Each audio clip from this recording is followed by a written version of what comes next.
For anybody who doesn't know, Mike Leon is not playing sold-out Gramercy shows with the Backstreet Boys. Mike Leon is definitely currently on tour with the Cavalera brothers, doing perhaps the two most important extreme metal albums of that era, Beneath the Remains and Arise, with Max and Igor every night.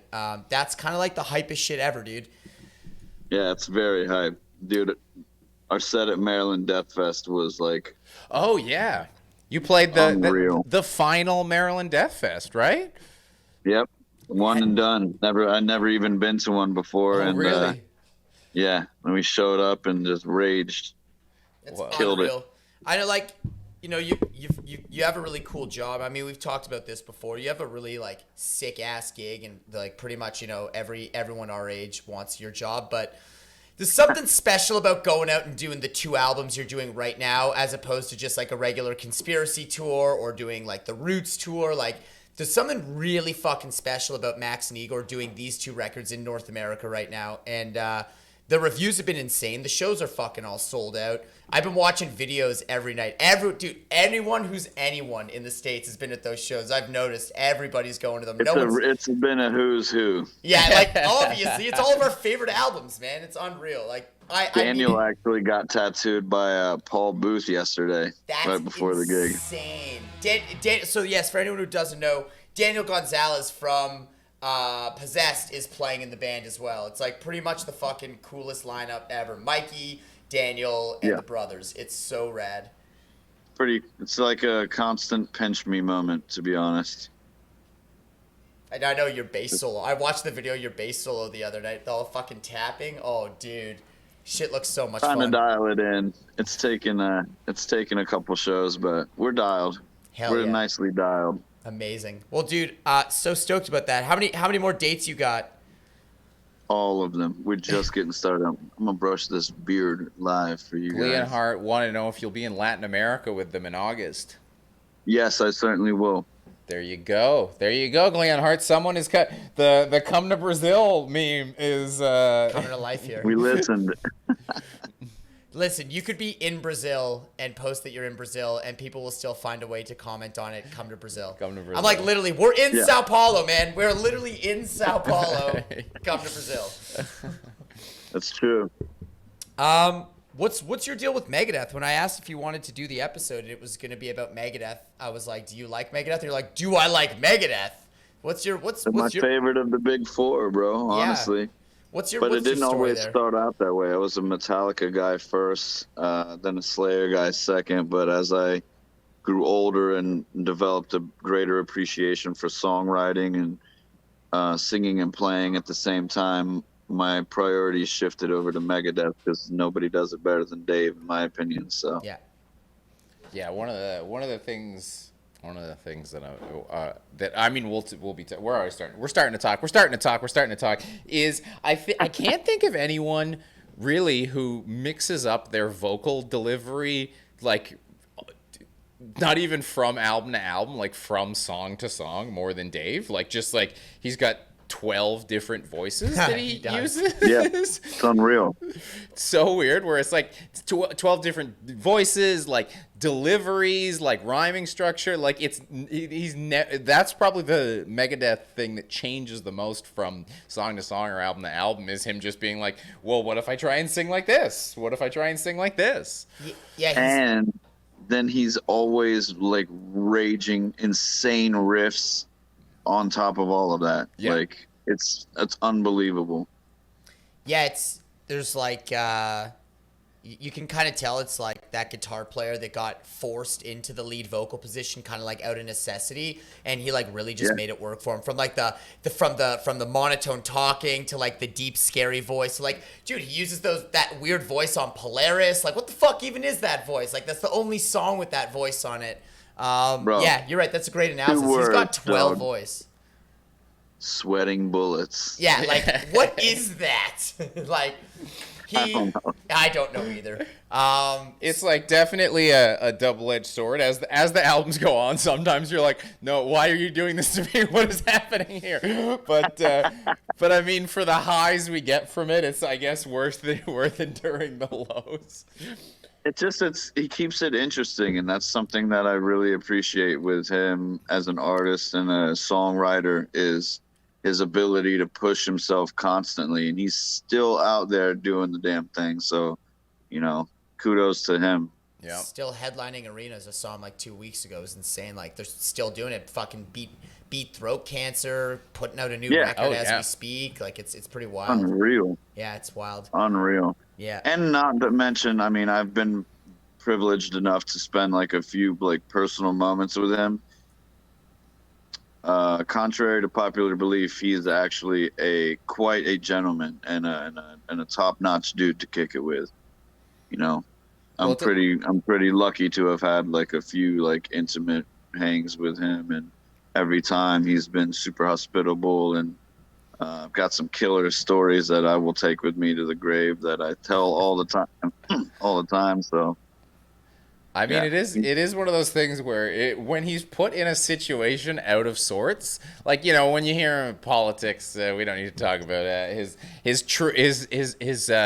transformation. But whenever he's put in a situation out of sorts, he just becomes like very polite, very kind, like the classic, the Rock and Roll Jeopardy, where suddenly he's just saying everything, and he's just like, there's nothing crazy, there's no wild thing, he's just answering every question perfectly. Just every question.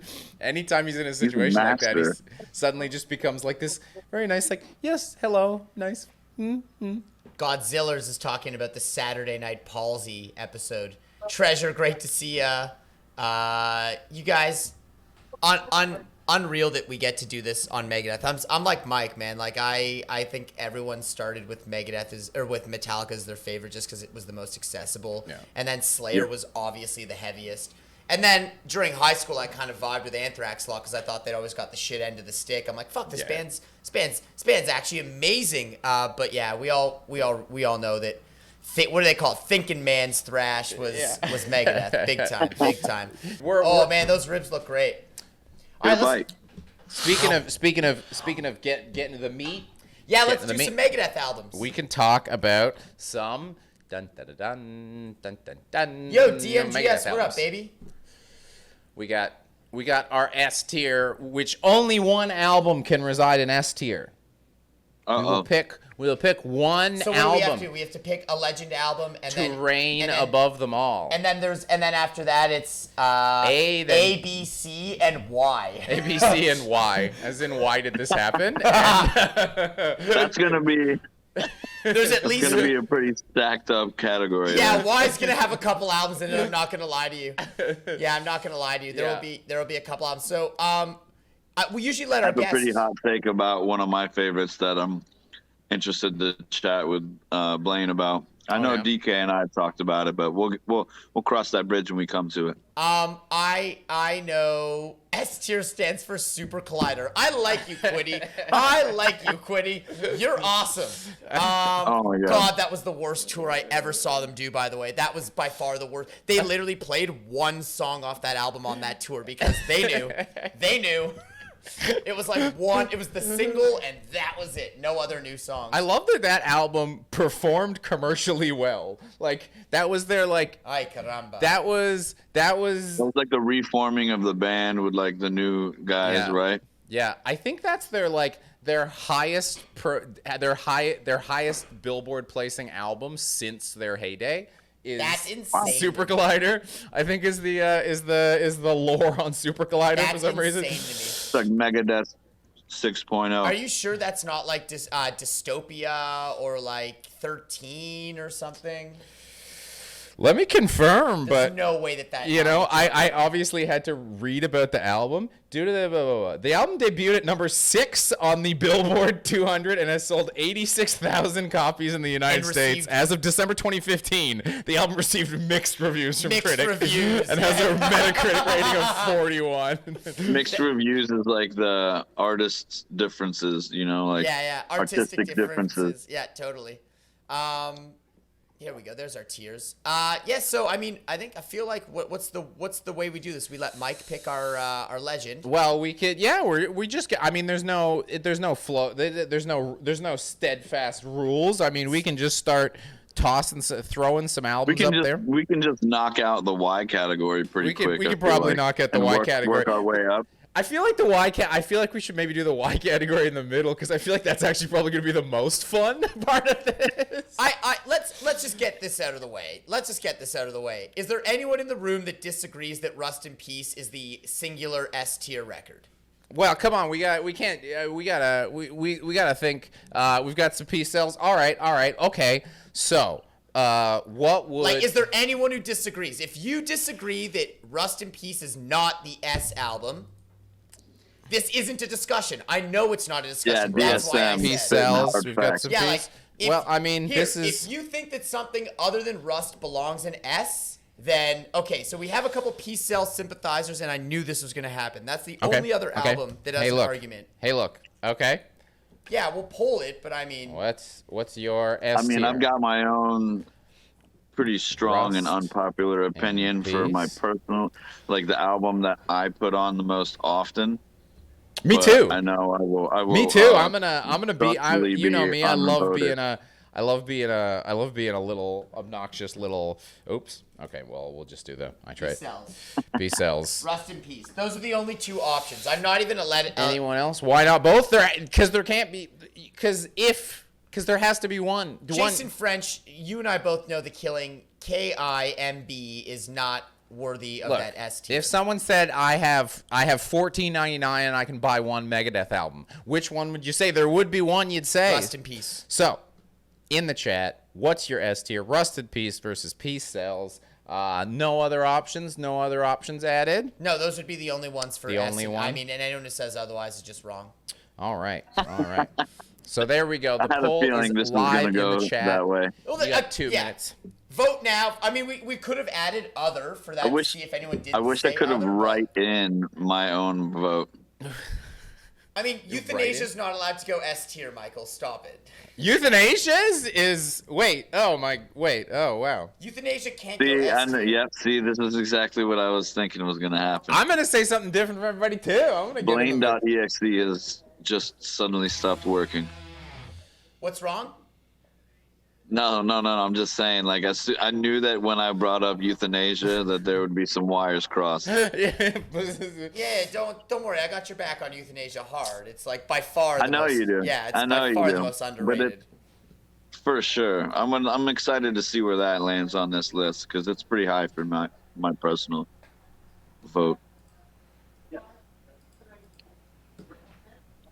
All right, so like literally, Rust in Peace is destroying Peace Cells for the legend.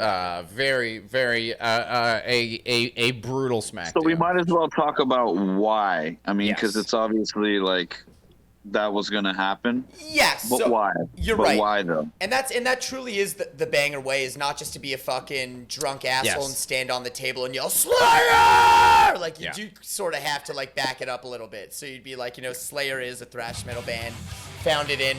We like to back it up with some facts. So, Mikey, why is Rust in Peace to you the legend record for Megadeth? Rust in Peace. I feel like, I read Dave's autobiography, and that kind of helped me get a different perspective on the why of, that question. But to me, like sonically, it sounds incredible. It sounded incredible before all the albums started getting remixed. By the way, yeah, that was obviously going to happen. But the reason I love this album so much is because not only is like every song, I believe Rust in Peace is what, 40 minutes long, 9 songs. It's like one of the few albums I could go without skipping one song. Every single one of them is a banger. There's no bad songs. No bad songs. Incredible production, incredible performances by everybody in the band, and I think the strongest iteration of the band as far as like who was playing what.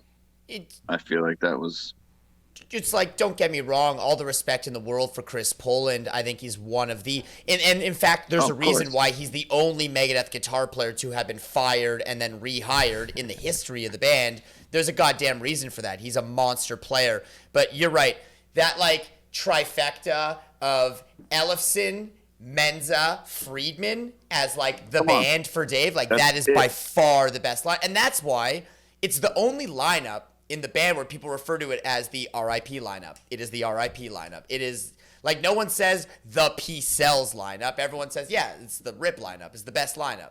Megadeth is Marty Friedman, Nick Menza, Dave Ellefson, and Dave Mustaine.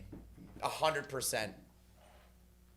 For sure, Eclipse. I see what you got. Yeah, it is really like go to a bar, go to the jukebox, and check which songs by Megadeth they have on there. It's gonna be. They're either like from Rust in Peace and Countdown, literally. Yeah, exactly. Sebastian throwing out there, they listen to a bunch of Alice in Hell on their way to and from the studio with Rust, and I love that. And it's true. The thing, musically to set it apart, just straight up, is that it's a thrash band, but that album's like tech. That is like the birth of some like tech thrash. It's so musical though. It's not just about when I hear somebody say like it's a thrash band, I think about just being like, very energetic, very quick, very like spitfire, like aggressive. They really like knew when to hold them and when to fold them on that album. And those songs have so many dynamics. It's like, man, it's just that's why you can't skip one song, because every one of them brings you somewhere else. Yeah, there's an entire book. Leon Hart points out there's an entire book about the recording of Rust in Peace now. Like there's a reason. And DSM Eclipse from your chat says, Mike knows I'm not the biggest Megadeth fan, but I'll be the first to say that Rust in Peace may be one of the best metal albums ever. Yeah. Period. It's musical as fuck, not only, and it's like super techy. The riffs are super fast, super notey, super intricate, like little variances on each one, little like inflections that you only hear in certain points. But like the overall vibe, like Marty brought such a neoclassical vibe. Like those solos are beyond musical. Like, for example, there's no other band that I will listen to. So this is where Blaine and I differ. Blaine loves an atmospheric, long, instrumental, drawn-out masterpiece. I don't fuck with that shit. I like short songs. I like thrash songs. I like good songwriting. Yeah, get it. I like strong songwriting. Get your point across in less than 5 minutes is a big flex. The A, B, C, A, B close, like classic songwriting format. I'm into that. So for a band like Megadeth to put out a song like Hangar 18 that's like literally 90% just guitar solos, our video's all fucking tripping out. It looks crazy. Yeah, well, it's these cameras, they just like, we come in. You guys were doing that on purpose. I thought that was like a cool transition. It's like an effect. It's like an effect. It's like toy soldiers. We like come in sometimes and the cameras pretend they're not all like having a sesh in the corner, but like we know that they're alive. What are we doing? What are we doing? Are you doing that on purpose now? You son of a bitch. How am I sitting on a 5G cell phone in a hotel lobby and having a better camera situation? It's every time he turns his headphones down, apparently. Interesting. It's like the only band I'll listen to that does instrumental like that. But it's interesting because this album is Megadeth has their probably biggest flaw is and this flaw becomes exaggerated as time goes on, is Megadeth is not precious about time. They will waste fucking time with something where you go like, I didn't need this to be here. And this is the one album where nobody wasted time. Like there's no weird intro that I'm having to bore through. There's no weird skit where I'm like, damn, is this a 90s hip hop album? Why is there a skit? Why is there 3 different voices? The only arguable hot ass move, Fudgelino using that Prime sub. Thank you, bro. Thank you, sir. The only argument for wasted space on Rust in Peace, and I'll just get this out of the way before someone tries to tell me that Dawn Patrol's a waste of time. Dawn Patrol is the perfect precursor to introduce you to Rust in Peace Polaris. Agreed. They're like, coffee and cream, sugar, one right after one another. It's like a delicious mix. It's interesting you say that because I've always felt that way too. It was like Dawn Patrol was introducing Polaris. I don't know if I'm sure they might have done that on purpose. Of course. Yeah. It's about the nukes. It's the storylines they do. It's an intro track. And the bat sounds like, he does those fucking bat sounds with his teeth. That shit's sick. Damn, DSM Eclipse using the three prime subs in a row. Prime time with the prime time. Bankrupt Bezos. As a reminder, if you have Amazon Prime, you get Twitch Prime for free. Link your accounts. You get to give us money that otherwise Amazon would get to keep. And all you got to do is click a little box up here if you have it. If you have it enabled, whatever, it'll remind you here. And we get money. And you get emotes and a little B beside your name. It costs you $0. Costs you $0. It costs Amazon dollars. They got to give us those dollars. Dude, spend Jeff Bezos' money. Metal Multi-Ball with the Every prime chance sub. you can. Cheers. 2 in a row, Multi-Ball. Look at this. Another prime sub. With the prime Pure. sub. Damn, we're killing it on these prime subs today. Easy Bake Coven, how you doing? 5 Magics is a fucking banger. Yeah, there's nothing wasted about 5 Magics. I love Dave's terrible British accent on Dawn Patrol. It says Lava Squiddy.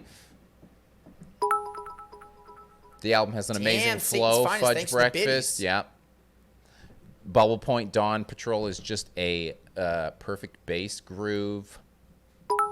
Yeah, I mean... Dude, I'll tell you guys a little secret. Oh, secret time. Little secret time. When Max and the boys and I were in the studio writing and recording the Ritual album with Josh Wilbur, there was a song that came later in the album process that Max was like, I think you should do a bass solo here. And I was listening to a lot of Megadeth because, I was really trying to, I always have like 2 dudes that I pull from when I'm writing a bass riff for an album. One would be Steve Harris. I literally have an emote that says, what would Steve Harris do? That's not just a quote, it's a lifestyle. Second to that, Dave Ellefson, dude. The way he approaches how he writes his bass lines, second to none, as far as I'm concerned. So I was listening to a lot of Megadeth in the studio, and obviously Dawn Patrol was kind of like on the tip of my tongue. I played some kind of primacy thing at first, and Josh Wilbur was like, I think you need to tone it down a little bit. He literally told me to tone it down a little bit, so I started playing something else, and it was like an iteration of Dawn Patrol. And Max was like, "Oh, that's killer, bro. That's fucking killer. You should just do that one, killer." And it ended up making the cut. So my primacy Les Claypool solo got axed and ended up doing like Dawn Patrol Part 2, and it made the record. So that was a pretty nice nod to Mr. Ellison. The Dawn Patrol bass line and the 5 Magics bass line are so standout. Yeah, on 5 Magics record. is untouchable, bro. Yeah, that bass line is so fucking dope. That was a cool album. Yeah, another cool part of that album is how they let the bass kind of step, on its own. Yeah, big time. I had a great conversation when I introduced. This is a fun little story. I know you guys probably wanted to hear a little cool stories. Yeah, of course. I always tell this story, and it is one that I will take very to the heart for the rest of my days. But when I first time I ever met Dave Mustaine, I was playing in Havoc. We were playing a festival in Europe called Metal Days Festival. It used to be called Metal Camp in Slovenia. Yeah, Bohemia, Slovenia. We were there on a day off. It was Pete Weber's 30th birthday, so we were all hanging out.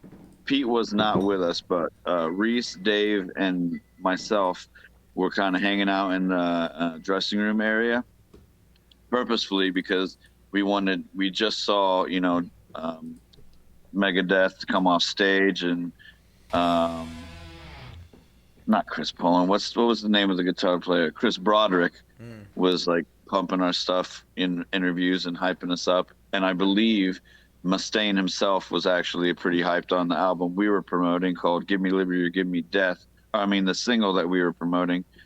He was talking about it in the press. So we kind of wanted to see if we could meet up with them and like make our presence felt. And it actually worked. And when Mustaine walked out with his whole entourage after their set, he noticed us and he walked over to the three of us and started introducing himself. And I was the first in line. And he walks over to me and he's like, "Hey, what's your name?" And I was like, "My name's Mike." And he's like, "What do you play?" And I was like, "I play lead bass in Havoc." And he was like, "Havoc, huh? I've heard of you guys." He's like, "Lead bass." He's like, "I like that." And we were like shaking hands, and then he did the whole like Uncle Dave thing where he went from like a handshake to an arm around the shoulder move. And I was like, it's like, I'm getting story time with Uncle Dave, dude. And he was like, "Lead bass, huh?" He's like, "I used to tell Junior back in the day that he wasn't going to be a regular bass player, that he was a lead bass player." And he was like, "Nice to meet you, Mike." And I was like, It's a good one. So like, yeah, man, that was a pretty cool vibe. That was the first time I ever got to meet him, and that goes to show you like how cool of a guy he can be. Yeah, that changed my life, dude. It's changed always my classy life forever. too when someone like that introduces themselves. "Hey, what's your name, Mike?" "Hey, Mike, I'm Dave." And you're like, thanks for doing that. You know what I mean? It's like such a casual thing where you're like, "But I appreciate it. I know, but you're doing it. You're saying it. You're saying something by doing that." I was gonna say, but between your Max and your Mustard Stain, you should be doing like heavy metal voice impersonations. Yeah, that was really good. The 100 bits for it. Dude. That was really good. That was really good. Someone else pointed out that "Take No Prisoners" is the other. Yeah, the little bass thing on "Take No Prisoners" too. There's tons of bass on that record. Yeah, tons of bass. Tons of bass, tons of drums, bass. tons of guitar, like indulgent, like Hangar 18's literally all guitar solos. Like it's just really super tasty. It's all super tasty. To further that, probably some of the most covered music by our peers and fellow musicians. Like, who hasn't covered "Tornado of Souls" as an aspiring lead guitar player? Holy Wars, You know what "Tornado saying? of Souls," Hangar 18, All day. Take No Hangar 18. Prisoners. Yeah. Five Magics, Rust in Peace, Lucretia is on that album. Yeah, dude, those are some Come of on. Marty's greatest solos of all time. Yeah, that record's loaded, dude. Okay, so that's obviously the Legend record, and there's no fucking argument there. Yeah. And I feel bad for the Peace Sells people, because a lot of people will take Peace Sells to the grave, and yes, it's an evil album, and yes, it's fucking awesome, and yes, it's raw and fucking angry, but like, Peace Sells is another level. That is another level of musicianship, another level of songwriting. The production is super sexy. Make sure you guys get a copy of the original, because that remastered version is trash. That's the thing we will say. That is a bad remastered version. Speaking of, got kind of butchered there. Yeah, they lost the original tapes. Agree. They redid vocals. They redid instruments. It was bad. Speaking of remasters, the remaster that didn't fuck shit up, that I think is the most criminally underrated Megadeth album that I want to talk about. So Far, So Good, So What? Agreed. The remaster fixes any issue you had with the album. I don't know if we needed to add those trumpets. They were there. They didn't get added. They were always there. You just couldn't hear them before. Which maybe leave the trumpets. But yeah, I mean, obviously there's a fun vibe to it because it's the punk. It's the Megadeth does punk. The Megadeth does punk album. But and also hearing Dave say I am an anarchist now is just really fun. Really fun. You got Hey, play that cover live, Dave. I've always remained, after Rust in Peace, So Far is my favorite album. The songs are insane. Yeah.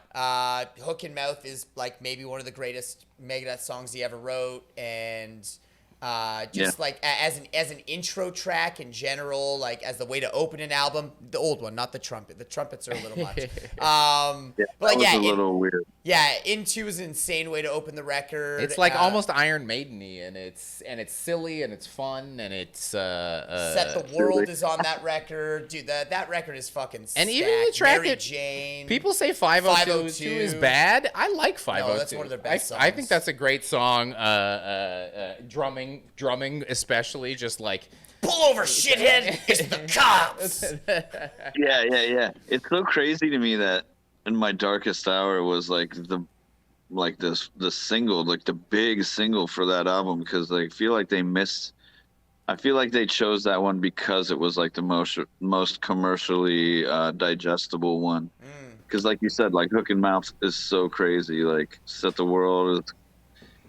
It's just there's like the songs that I love, but then there's In My Darkest Hour, and that's the single. It's just kind of a weird flex. But somebody obviously was like, helping making those choices, I think. Yeah.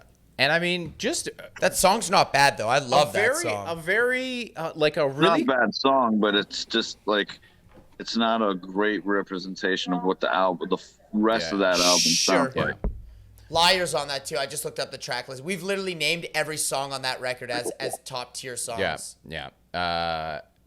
There's no bad songs on that record. Yeah, Set the World Afire is like, again, what we were talking about earlier with Dave, just like, what should I do with my voice today? Just like another weird experiment where he's just out there.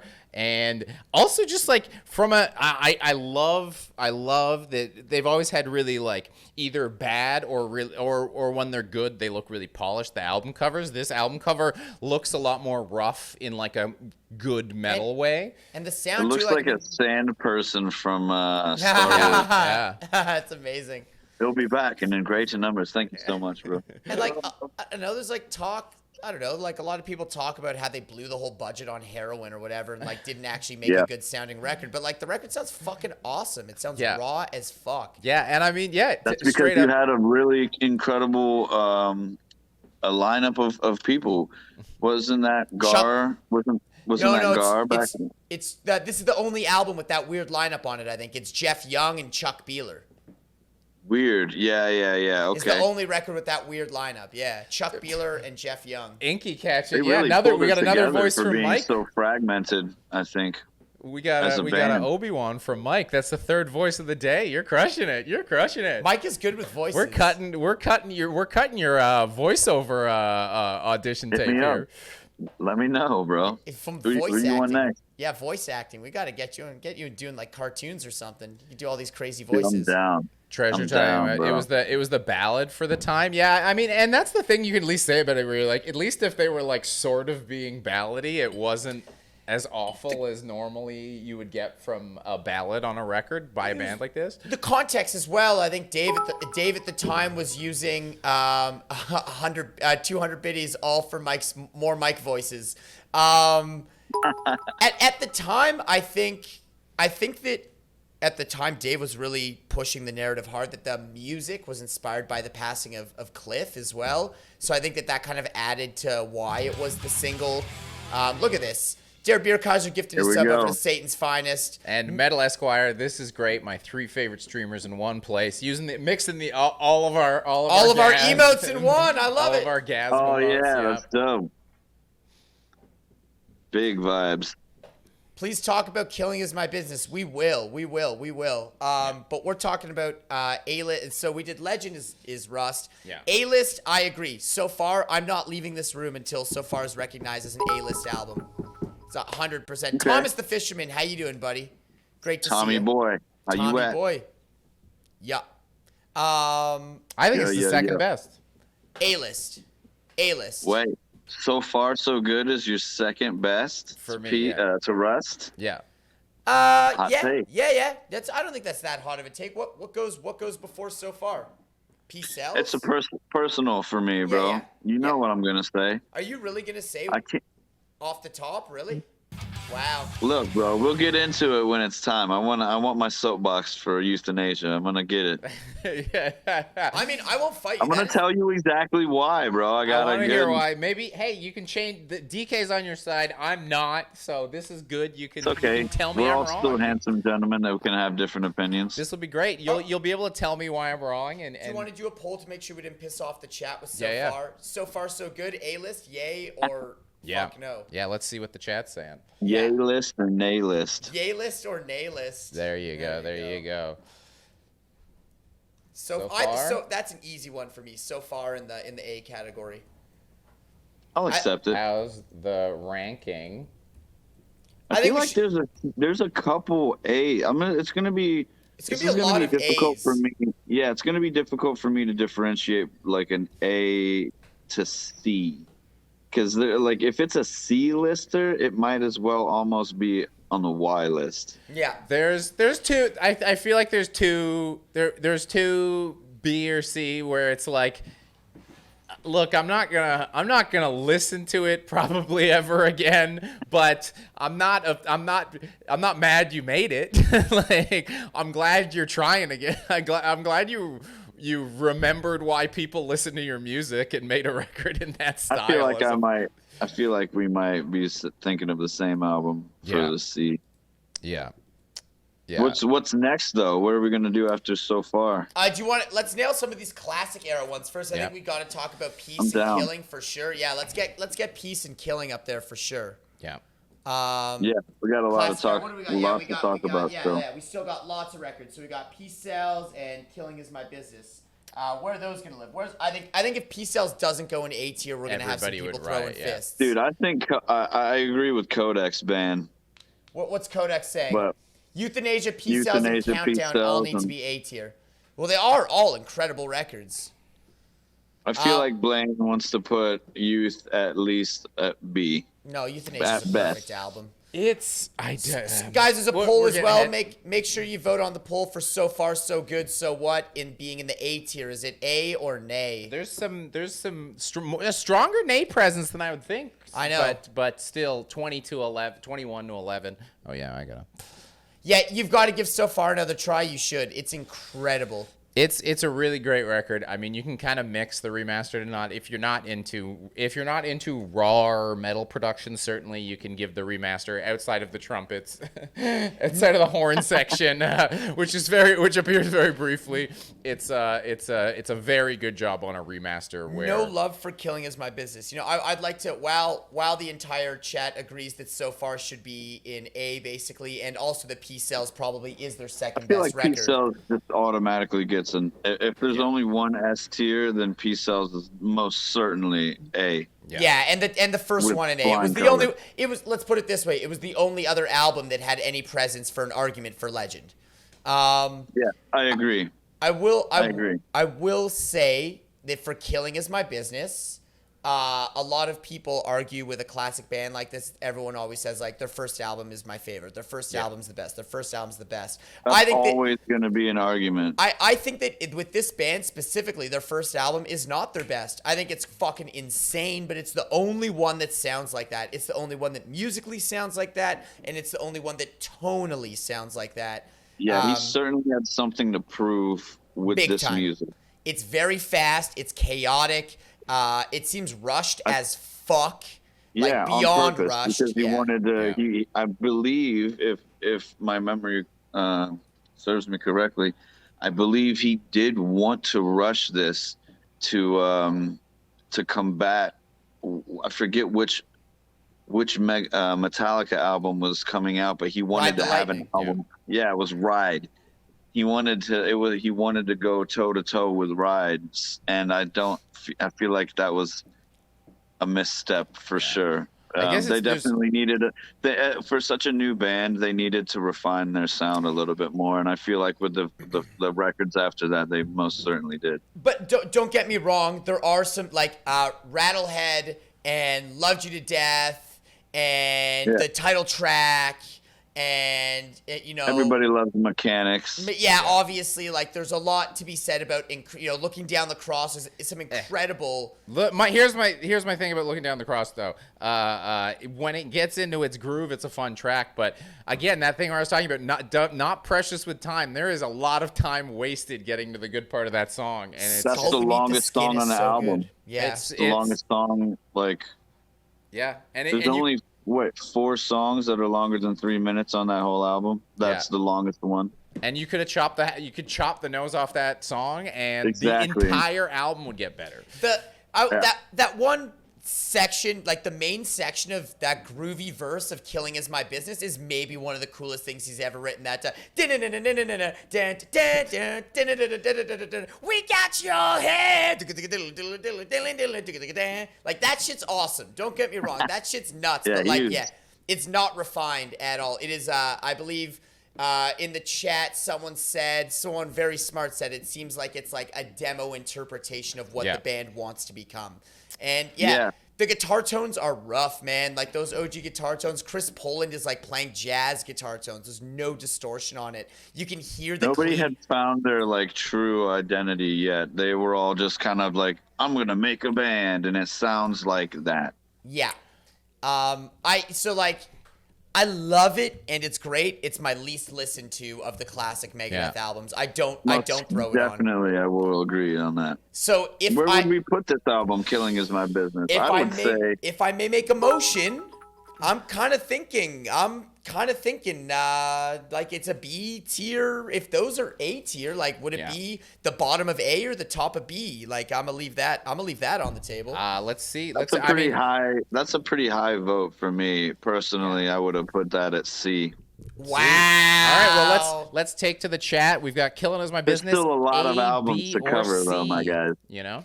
So let's vote on that. Killing Is My Business, A tier, B tier, or C tier. I think that Gleon Hart pointing out that the original album art got butchered hard is pretty funny. Dave always says it in the interviews. We had this grandiose idea for a skull and with the glasses in the original Vic, and it came back looking like fucking ketchup and mustard all over a plastic Halloween store skull. Yeah, it is a pretty bad album cover. It looks like but that just furthers the whole argument where it was rushed. It was rushed. Yeah. Every aspect of that album is rushed. I mean, we've got zero for as well A. as I do when you get into releasing an album that rushing.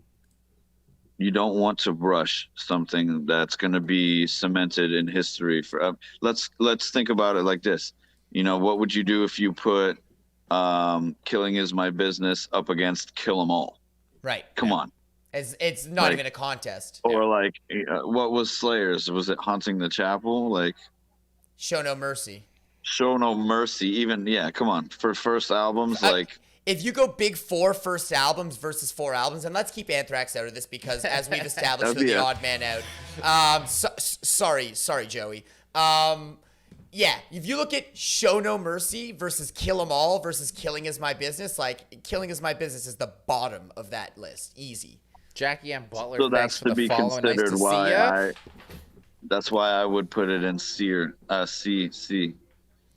I mean, that's what I'm saying. How do we differentiate the B's and the C's? So, we have the chat to help us out for splitting hairs, and it looks like, the chat, your last 5 seconds to vote on B or C. 29 to 27, B Unbelievable. to C. 29 to 28. There's people are pushing. Oh my 35. God. Oh boy. Tie, 36. Oh my God, intense. And then last second, C takes it with 42. Some hard arguments there, though, my friends. That was intense. You know what? I think I could put it in C for now, but I don't know. I'll see what ends up in B and C. Dude, some feelings were bound to get hurt when you start. I know. I can't believe I agreed to do this episode. I'm gonna cry, dude. This is gonna be intense. God damn. Okay. C feels right. At the end of the day, we'll all still be handsome brethrens. I thought C was going to be exclusively for United Abominations, etc. But that's a Y for me. But that's a Y. I don't know. That's gonna have to be a Y for me, dog. That's a Y for me, dog. There's a lot of Y's for me, so I'm gonna let you guys duke it out for the Y's. The wise guys. Yeah, we can. You guys can be the wise guys. Wise guys, I love it. Wise guys. Yeah, I mean, it's funny to think like. Imagine if Peace Sells was your first, because it came out a year later. It's not like it took them a while to get to Peace from Killing to Peace Sells. Like, imagine if the best parts of those 2 albums was the first album. Like, that's a different conversation. It doesn't matter. But it goes to show you that taking your time will produce a better product. Sure, no doubt. Like you just said, 1 year's difference was all it needed for them to gel as a unit, and then you have the difference between what just was recently considered a C-list album from an A-list album. Yeah. The time, the attention to detail. I mean, you're talking about a very meticulous person here when you're talking about Dave Mustaine, and I hold his own standard highly. And I mean, far be it for me to know, but I feel like he would probably agree on that, you know, because the album artwork, the lack of gelling between members, everybody was kind of like their own entity, not in necessarily a bad way, but not necessarily in a good way. It's more uniform. 1 year later made all the difference. And I think there's also just you can kind of hear that Metallica competition because it's maybe more aggressive than Megadeth is, and at their best is like Megadeth is. If I'm thinking of bands that are aggressive in their early career, I definitely go, oh yeah, Metallica's a really aggressive band. Megadeth's not where you go for aggression. Megadeth's where you go for technicality Melodies, and variety. man, I think variety. Killing Is My Business is the only album that got a complete new cover on the remaster as well. Like that, all the rest of them, they kept the original artwork. Yeah. Like he That's really almost hated that like artwork. a rare admittance from Mustaine himself that he made a mistake, which is, as you know, not something he does very often. Yeah, that's wild. I mean, I don't think this one's much better, to be honest. It's like very cartoony. I don't love it. Anyways, Dave Mustaine. He doesn't have a choice in the matter. Okay, so Killing Is My Business is in C, which I'm going to force you guys to move to B by the end of it. But let's keep You're not going rolling. to hurt my feelings, bro. It's the chat. Blame it on the chat. So if we're doing this like chronologically, Hey, what's did a going bad on, job. True Cults? Thank you for gifting a sub over to Jackie M. Butler. Yeah, Jackie M. Butler, great streamer. Everybody check her out. We were just hanging out in Austin together. Sweet. She's on the Dead Space team with me, and yeah, just an all around great streamer, great gal. We had a real hell of a time, and and yeah, I spent some time with the devs. Just being the devs ended up spending some time because Parisians living in Quebec and a stand-up comedian went out on the last night, and we went out on the town. It was a pretty fun night, Parisians living in Quebec sounds like a nightmare for the Parisians.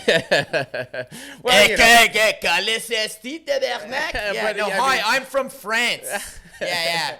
But you get to feel that nice sense of superiority where it's not even like a rude sense of superiority because everybody in Quebec's like, damn, I wish I was from France too. Yeah, and a guy like me who like grew up on the Ontario-Quebec border. I could hack my French pretty good in Montreal. I could speak perfect conversational French. So I'd like go to Paris, like be on tour, playing somewhere in France, and I'm like going to a store and like try and throw out a basic sentence, and they respond to me in English, like don't even fucking try, bro. Good try, dude. Yeah, like just don't even fucking try, you tourist. Yeah, like fluent nobody, Quebec DK. French is butchered French to them. They're like, this isn't your first language, and trying to speak you in English. You are Canadian, aren't you? Yeah. So what's next, man? Can we go to countdown yet, or what? If we're doing this chronologically, Countdown's the next record. Yeah. For me, here's my piece on Countdown.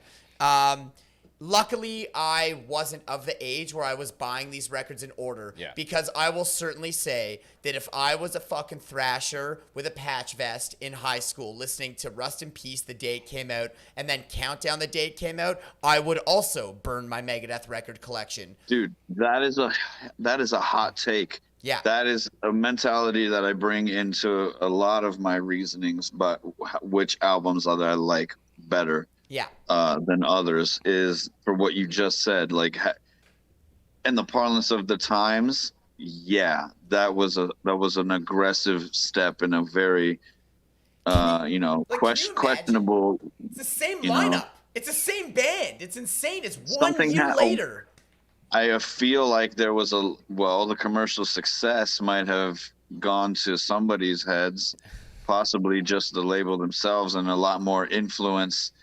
Maybe how they've been climbing the ladder that, Dave was in charge a lot in the beginning. And then as they climbed and as they sold albums, I feel like their label and the powers that be might have sunk their claws deeper and deeper, kind of like a, see what happens? We told you so. So they sunk it a little bit deeper for that album. And maybe that's what you're hearing if you were around at that era, but listening to it with a fresh set of ears, like experiencing their catalog like presented to you already done, I think Countdown to Extinction is a very strong A-list album as far as singles go. As always, we'll have it in the chat, A, B, or C. To me, it's kind of like Metallica at least had a transitional album in And Justice before we went full Black Album. Yeah. Megadeth did not. Megadeth went from Master of Puppets to Black Album overnight. Like, Rust in Peace to Countdown is a very odd... It's 1 year. It's 1 year, and it's the same lineup. It's very odd. So, yeah, if I heard it in the era on release day, I'd have been pissed, man. I'd have been really pissed as a thrasher. That's a hot take, though. I've heard that a lot of times, but, like, you know, it complements kind of just how crazy Dave is, or was, or is still, and always will be. He's a very erratic person. You can hear that in these albums. That each one of it's like each one of these albums is a different me, and hello me, meet the real me. But which one is the real me, Dave? Sure. Which one is the real me? I love it. You know Saf Mystic, have a great night. Sebastian Thrash, Justice is transitional. It's even more extreme than Puppets. Hot take. That's pretty lukewarm, Hot Sebastian. That's not. No, come on. Master's way more extreme than Justice. Discussions because people hold so true to the albums that they love, and it's like they will fight. I mean, I'm gonna do it for youth, so. And I mean, I feel like Metallica, the transition was even less abrupt when you think about it, because if you listen to the Black Album beside even something like Lightning, you go like, oh wait, no, all those seeds are here. I hear all of that. This is all right here. They were telling us that one day they were going to be this band. Whereas this album is a pretty sharp twist to like 47 minutes. Just suddenly you're like, whoa. That's a lot of time, and this is definitely the first album where Dave gets having a little too much fun with the puppet show, and Captive Honor is like, what, dude? What happened here? It's been said a couple times in the chat. Ashes in Your Mouth is one of the best Megadeth songs of all time. It's clearly leftovers. High Speed Dirt. Leftover from Rust in Peace, even though Dave has said it's not. I think I lost. I'm still good. It's clearly a leftover, even though when he's interviewed about it, he says, I don't think that it's a leftover. Like, Ashes in Your Mouth has big Rust in Peace energy. Also, High Speed Dirt, I know it's just a silly little rock and roll riff, but it's a little repetitive. But like, hey, why can't There's I a hear vibe. Mike? Am I unplugged? I just don't think Mike said anything. How does that keep happening? Oh, yeah, sorry. Arguably, some of the biggest singles of the band's history are on Countdown to Extinction as well. Symphony. Because, I mean, you got Symphony. It's over with. Skin, yeah. Skin on My Teeth. Foreclosure of a Dream is my favorite song on that album, which is a weird move. That's a weird song. It's okay, so we had the vote in the chat. Put it at a B. I think it is a B. I think it's B bordering on A. But like, if you look at here's the thing. For me, peaks and valleys, right? The singles, some of the best songs, but like, again, like there's just some songs you even forget, and you listen to it again, you're like, and everybody's talking about how Ashes in Your Mouth is great, but also I feel like the reason it was maybe on the cutting room floor is because it was 6 minutes and 15 seconds, and it just didn't fit with old Megadeth, and you put it on here, and you go like, again, it's like, didn't fit with old Megadeth because old Megadeth was fucking efficient. This is getting where it would be better if it wasn't, even if you think it's one of their best songs. Okay. I think it would be even better without it being 6 minutes and 15 seconds long. We need to interview Codex right now, because Codex is freaking out and doing exactly what I said we don't do. We don't just stand on the table and yell Slayer. Why are you going to ride if it's I'm not upset about it. I'm part of the A team for that album myself, just because of how popular it was, and I'm a little personal tidbit for myself. The reason I like Foreclosure of a Dream, touching on what I said before, approaching the entire discography with like unbiased ears to the parlance of the time, Foreclosure of a Dream to me is like a precursor to Euthanasia. You could have put Foreclosure of a Dream on the Sure. Euthanasia album, and that would have been like another reason why I love that album so much.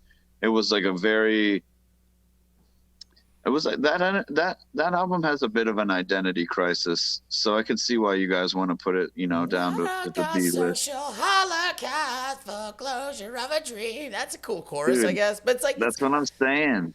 listen, Rise so high as a waterfall and blending dignity, bow with for all. That's like another weird ass voice that he doesn't do that often. First time I heard that, I was like, go on with your bad self, Dave. it's I agree though with Slash Bunny. It's a great record, but it is not So Far or Peace Sells great. If those are an A, this has to be in B. Also, it's a little Fair enough. repetitive. I'm gonna I just ain't throw mad it about out there. Skin of My Teeth and High Speed Dirt are like the same riff. It's like the same Yeah. riff. And also, I Fair mean, enough. it's it's a minor thing, but if we're nitpicking, One of those two could have been a filler song. You never know. Could have been like, well, we need one more, or we need, X amount, or blah, blah, blah. You know how this works. Yeah. I'm the guy that's always going to bring this up too. I mean, do I want this album cover on a T-shirt? No.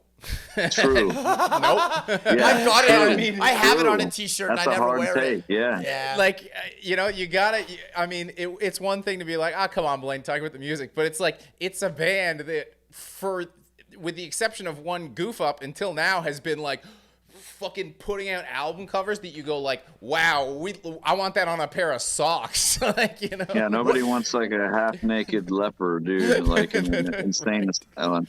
I think that's obviously the cover is a direct nod to the Sweating Bullets music video, which was like supposed to be, I think, their big single for that album. And somehow Symphony just crushed. I don't know. So simple. Symphony like is what it's so simple. Yeah.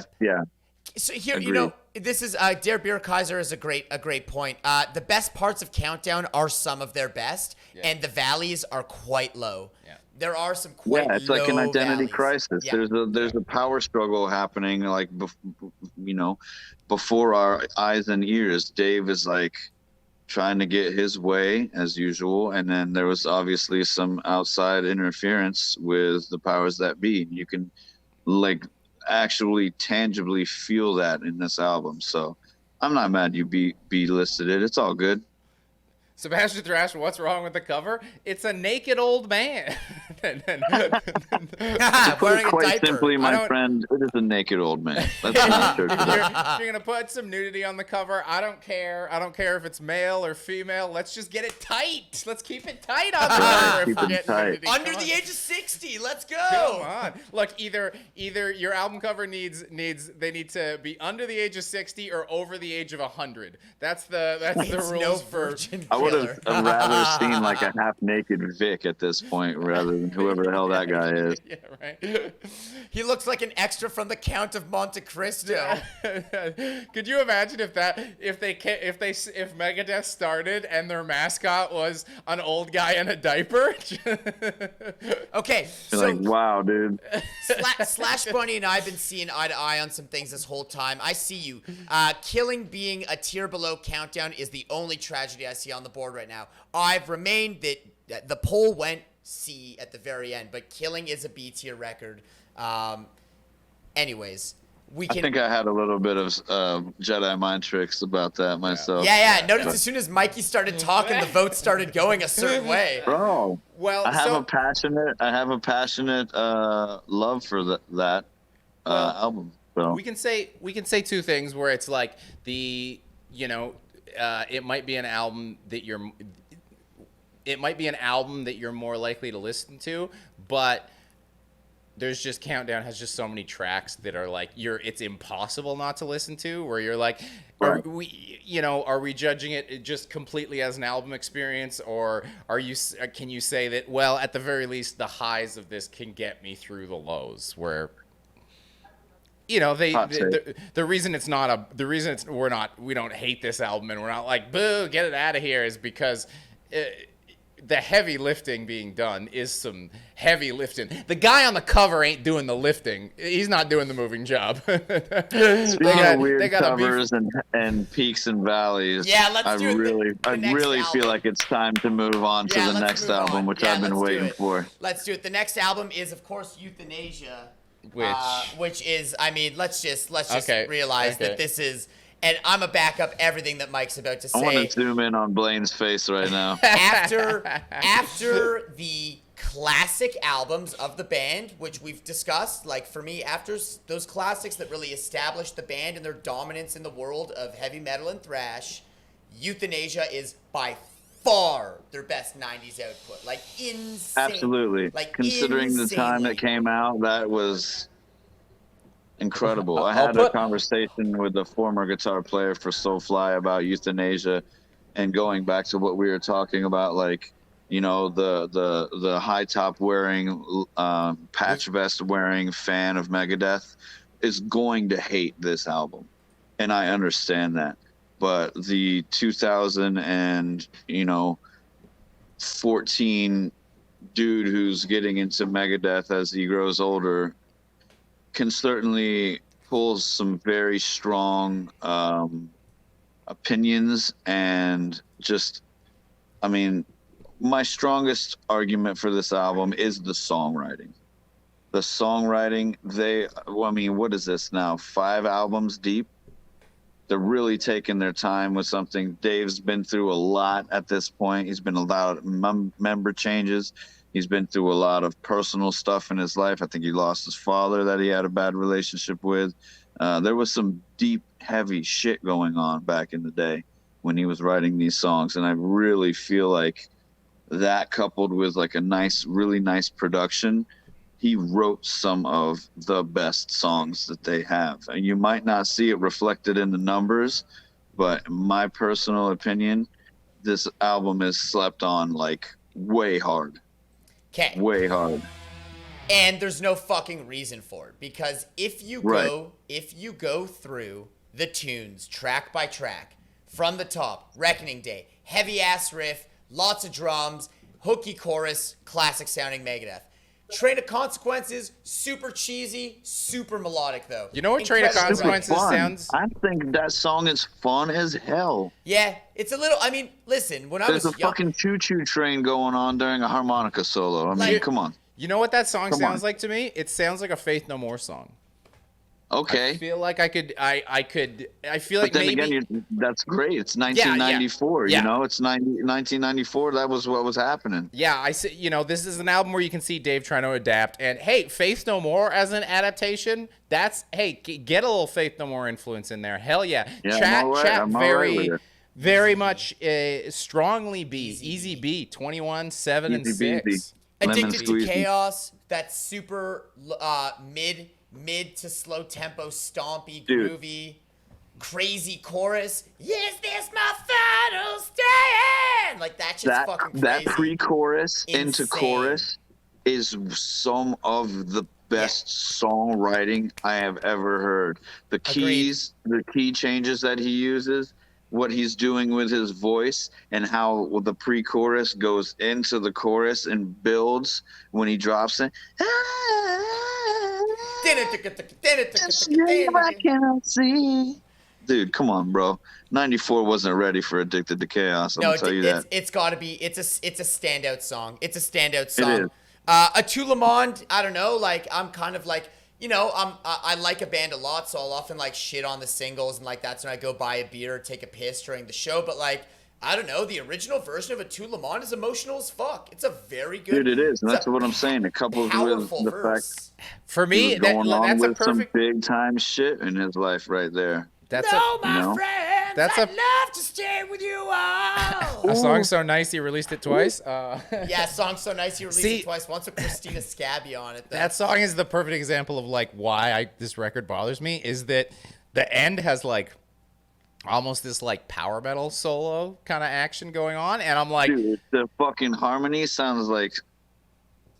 I don't know. I love that guitar solo harmony. So I could have listened to that for like a whole minute plus. Yeah, that could have been like wild. One of the main riffs of that album. And I'm like, but I want an album of shit that sounds like this. I don't want to have to hear about Dave's pain to get here. I don't want to hear Dave tell me his pain. I want to hear Dave act out his pain through a series of voices while fucking shredding.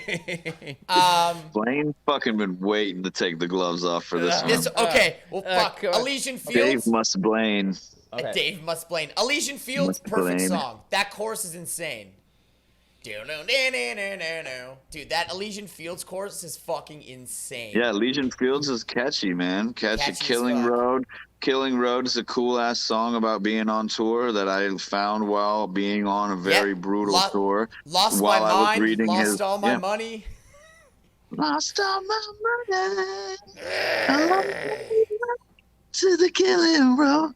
Yeah, I love that riff. And then when he breaks it down, sick riff. Blood of Heroes, I could skip. Family Tree, I could skip. Peak. You know. Yeah. So Blood of Heroes and Family Tree definitely the weakest two songs on the album. Agreed. Easy, and they're back to back too. Yeah, it's weird. You can most certainly, I believe this album has the most transparency when it comes to like which songs were the killers and which songs were the fillers. Yeah, It was almost, and it was like they laid it out like to try to hide that, you know. The TV loves when you sing the riffs, and True Cult Records gifts a sub to Dave Mustaine's Armpit. That's which created July 3rd, 2021, is a human being, and their profile picture may be female. It's funny. Oh, good. Hey! Damn. Jackie M. Butler with 10 gifted subs. Jackie M. Butler with the 10 gifted subs.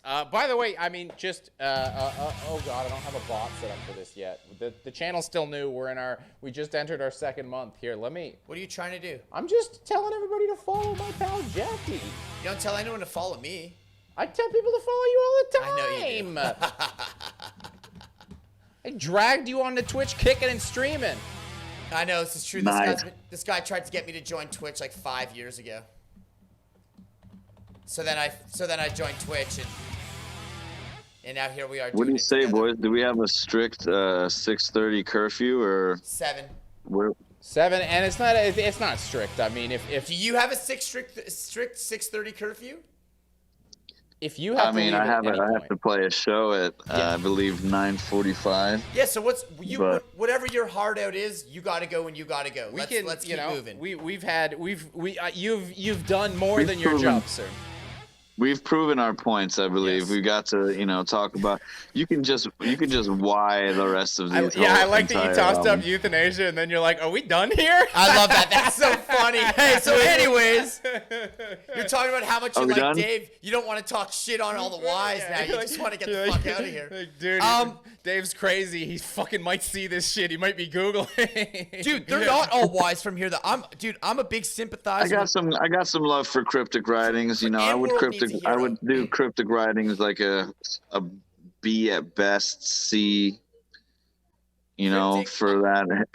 Hidden Treasures is a Y. I mean, that's not even really an album. That's just cryptic B-side, writings. right? Cryptic writings alone for the Disintegrators deserves some love. I don't know. I'll say this with She cryptic Wolf writing. is a cool track. Trust. She-Wolf come on, great. Trust. Trust is classic. I feel like this is once again similar. This is another similar case of like Dave really kind of he's a little obsessive. I think he was just staring at Metallica too much and was like, what are they doing? Yeah. How do I do that? Because you get fucking Use the Man given that cowboy vibe where you go like, dude, are you just trying to write Unforgiven? Are you literally just trying to write Unforgiven on this album? Good point. Can you not? That's a good point. That is a great point. And then like I'll Get Even is like, again, it's just feel like he was like too concerned about, oh no, all these people are coming up, because I'll Get Even is like, I'm listening to it and I'm like, are we listening to a Soul Asylum song now? I feel like this is really... Yeah, this album didn't have its own identity. He really let it slip in the 90s. The 90s was, I'm sure all three of us can agree the 90s were a very hard time to be like a fucking thrash heavy metal band. You know, it was a lot of variables, a lot of factors at play. Yeah. The producer was more a country personal producer. stuff going on with Dave. I mean, like, this is where it starts to get interesting because you have to, like, start spreading the chart a bit. I would make a hard motion to move Killing to the bottom of B and put Cryptic Writings at the bottom of B after Killing Is My Business. Dude, Disintegrators is one of the best songs the band ever wrote. It's unbelievable. Disintegrators is unreal. Trust is unreal. She-Wolf is unreal. Come on. She-Wolf was fun live, too. Yeah, like the little extra jam they do live is great. She-Wolf. Yeah, fun. Use the Man's like a really bad 12 song. tracks, though. Come on, 12 tracks. 12 tracks. Dude, they were dragging the well, my dude. That's what it feels like to me, personally. How crazy is DK? Question mark. Cryptic Writings. Is that in the poll? B. Yeah. I'm not even bothering with the A. No, it's not. It's B, C, or Y. Y. I'll accept a C. But I'm not. I'm gonna start have to spending some bits if I see a B rising. If I see a B rising, I'm gonna need to start. I'm gonna call if someone calls fucking Jerry Seinfeld and tries to turn this into a B movie. I also pissed. Don't think that Killing should be in C. Killing should be at the bottom of B. We might have to move Killing when we get. But because then if Killing's gonna go to the bottom of B, then put Cryptic Writings at the top of C. Top of C is a fine. Oh, so we're not just. It's not just a ranking. I mean, for me, it was just rankings, but he's getting in the paint. We're splitting hairs now. Yeah. Come on, it's cool. Megadeth. I get it. Yeah. C plus. Right? Is that a C plus? Yeah, sure. That'd be a C plus essentially. Further to the left is a plus. Down the list is the minus. Yeah. I mean, that's how it would read out anyways. 100%, this is crazy 100%. To me that this is so close. It's a great album, Blaine. I refuse to believe these 27 people are real. There's one person throwing a bunch of bits at this. I'm voting B just for the lols. Damn. Hey, Scott Doc, how you doing? Thanks for coming out. Scotty Docky, what up, baby? Killing is C tier, Cryptic is B minus. Eye on the TV has got some strong opinions. Can we get out of the way, though, that World Needs a Hero would definitely be C tier? It's got that wicked tune, Dread in the Fugitive Mind. That's a wicked tune. Dude, that song is a killer track. It's a killer. They're playing it live right now. I was so stoked to see it. Yeah, so stoked to see that. They're playing that. They're playing... That's a killer song live. That's crazy that they play that. I mean, I feel like... didn't that song make that really killer Greatest Hits album with the nuclear explosion on the front? The one with the nuclear explosion on the front is that Greatest Of, right? All right. We're coming down to the end. Dude, We're coming down to the end. Has a killer vibe. What's yours is mine too. Killer. If you shake my hand, better count your fingers. One of my favorite Dave Mustaine lyrics of all time. Oh, thank God. What's mine is mine. What's yours is mine. If you shake my hand, better count your fingers. We've got. Don't worry, ladies and gentlemen. Nothing untowards. 40 votes to 36. Okay. Get where you belong. So put it where it belongs and move Killing to the bottom of B. Yeah. Stop being ridiculous. Stop being ridiculous. You're putting Killing Is My Business after Countdown and Euthanasia. It's in B, man. It's in B. Don't be insane. Didn't the chat say C? Yeah, by like C? People clearly throwing their bits at it. Come on. Yeah, well, that's what we want. We can't have ill-spent bits. Blaine changed it. I didn't change anything. I say you got to throw World Needs a Hero in C. I mean, here's my thoughts on World Needs a Hero. Wow, you're gonna make a case for why, aren't you? So I sat down, and wrote stuff about everything. I did my research. Yeah. The World Needs a Hero. It just says D, and then there's nothing. Yeah, he has no notes on it. I just listened to it. It's got like two good songs in my opinion. It's got like two like decent songs. It's a weird lineup too. It's got Return to Hangar, which is maybe one of the worst songs of all time. It's a follow up to Hangar 18, and one of the lyrics is military intelligence, still to words that can't make sense. So this is the thing about Megadeth that happened, right? That really happened here is that Dave got really. I mean, these guys. If you have to go for this portion where we talk about him losing his goddamn mind. Now Megadeth fan.